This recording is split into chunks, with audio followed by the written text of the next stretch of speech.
ಸರ್ಕಾರ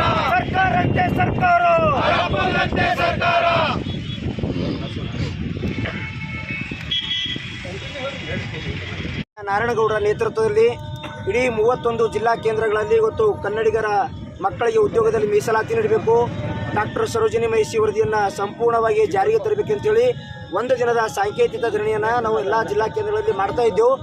ಇದು ಪ್ರಾರಂಭ ಅಷ್ಟೇ. ಮಾನ್ಯ ಮುಖ್ಯಮಂತ್ರಿಗಳೇ, ನೀವು ಬಹುರಾಷ್ಟ್ರೀಯ ಕಂಪನಿಗಳಿಗೆ ನೀವು ಮಣೆ ಹಾಕ್ತಾಯಿದ್ರಿ, ನಮ್ಮ ನೆಲದ ಮಕ್ಕಳಿಗೆ ನೀವು ಅನ್ಯಾಯ ಮಾಡ್ತಾಯಿದ್ರಿ, ನಮ್ಮ ನೆಲ ತೊಗೋತಾಯಿದ್ರಿ, ನಮ್ಮ ವಿದ್ಯುತ್ ತೊಗೋತಾಯಿದ್ರಿ, ನಮ್ಮ ಮಕ್ಕಳಿಗೆ ನೀವು ಕೆಲಸ ಕೊಡ್ತಾ ಇಲ್ಲ. ಆ ಕಂಪನಿಯವರು ಸಣ್ಣ ಹೊಲಸು ಬಾಚೋ ಕೆಲಸ, ವಾಚ್ಮ್ಯಾನ್ ಕೆಲಸ, ಪ್ಯೂನ್ ಕೆಲಸ ಮಾತ್ರ ನಮ್ಮ ಮಕ್ಕಳಿಗೆ ಕೊಡ್ತಾ ಇದ್ದಾರೆ. ಬೇರೆ ಬೇರೆ ದೊಡ್ಡ ದೊಡ್ಡ ಹುದ್ದೆಗಳಲ್ಲಿ ಅವರೇ ಇದ್ದಾರೆ. ಹೊರ ರಾಜ್ಯದವರೇ, UP ಆಗಿರ್ಬೋದು, ಬಿಹಾರ್ ಆಗಿರ್ಬೋದು, ಗುಜರಾತ್ ಆಗಿರ್ಬೋದು, ಮಹಾರಾಷ್ಟ್ರ ಆಗಿರ್ಬೋದು, ತೆಲಂಗಾಣ ಆಗಿರ್ಬೋದು, ಆಂಧ್ರ ಪ್ರದೇಶ ಆಗಿರ್ಬೋದು, ತಮಿಳುನಾಡು, ಕೇರಳ, ಹೊರ ರಾಜ್ಯದವರಿಗೂ ಮನೆ ಹಾಕ್ತಾ ಇದ್ದೀರಿ. ನಮ್ಮ ರಾಜ್ಯದ ಮಕ್ಕಳಿಗೆ ಎಲ್ಲೂ ಕೆಲಸ ಸಿಗ್ತಾ ಇಲ್ಲ.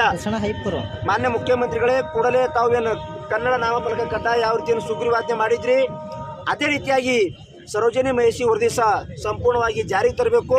ಎಲ್ಲ ಮಕ್ಕಳಿಗೆ ಉದ್ಯೋಗ ಕೊಡಬೇಕು ಮತ್ತು ಅವರಿಗೆ ಹೆಚ್ಚಿನ ರೀತಿಯಲ್ಲಿ ಅನುಕೂಲ ಆಗ್ತಕ್ಕಂಥ ಒಂದು ಆದೇಶವನ್ನು ಜಾರಿಗೆ ತರಬೇಕಂತೇಳಿ ಮಾನ್ಯ ಮುಖ್ಯಮಂತ್ರಿಗಳಿಗೆ ನಾನು ಎಚ್ಚರಿಕೆ ನೀಡ್ತಾ ಇದ್ದೀನಿ. ಬರುವ ಆಗಸ್ಟ್ ತಿಂಗಳಲ್ಲಿ ಏನು ನಾಮಫಲಕದ ಯಾವ ಥರ ಐತಿಹಾಸಿಕ ಹೋರಾಟ ಇತ್ತು ಗೋಕಾಕ್ ಮಾದರಿ ಚಳವಳಿಯಲ್ಲಿ, ಅದೇ ಥರ ಈ ಕನ್ನಡಿಗರ ಉದ್ಯೋಗದ ವಿಷಯದಲ್ಲಿ ಅದೇ ಥರ ರಾಜ್ಯಾದ್ಯಂತ ನಾವು ಕನ್ನಡಿಗರು ದಂಗೆ ಹೇಳಬೇಕಾಗ್ತದೆ ಅಂತೇಳಿ ಮೂಲಕ ಮಾನ್ಯ ಮುಖ್ಯಮಂತ್ರಿ ಹೇಳಕ್ಕೆ ಇಷ್ಟಪಡ್ತೀನಿ.